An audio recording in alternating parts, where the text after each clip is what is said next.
Jansangram news, बातमीची सत्यता हीच आमची ओळख। रासायनिक खतांच्या भाववाढीने शेतकऱ्यांचे कंबरडेच मोडले। रासायनिक खतांच्या दरात 200 ते 600 रुपयांची वाढ। शेती करावी की करूच नये, शेतकऱ्यांसमोर पडला प्रश्न। खरीप हंगामाच्या तोंडावर रासायनिक खतांच्या भावात 200 ते 600 रुपये प्रति गोणी मागे प्रचंड प्रमाणात भाव वाढ झाल्याने शेतकऱ्यांनी शेती करावी की करूच नये असा प्रश्न निर्माण झालाय। आधीच निसर्गाच्या लहरीपणामुळे व शेतमालाला मिळणाऱ्या कमी बाजारभावामुळे शेतकरी आर्थिक संकटात सापडलेला असून सततच्या नापिकीमुळे शेतकरी आत्महत्या करत असल्याचे चित्र आहे। त्यातच वाढता उत्पादन खर्च, रासायनिक खते, कीटकनाशके याच्या किमतीत प्रचंड प्रमाणात झालेली वाढ। रासायनिक खतांच्या 50 किलो मागे 200 ते 600 रुपयांची वाढ झाल्याने खरीप पिकांच्या खर्चामध्ये लक्षणीय वाढ होणार असल्याने शेतकऱ्यांसमोर मोठे संकट निर्माण झाले।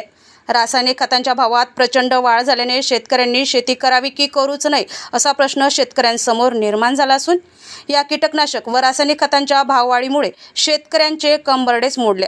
दिलीप पिंपळे, जनसंग्राम न्यूज, वर्धा।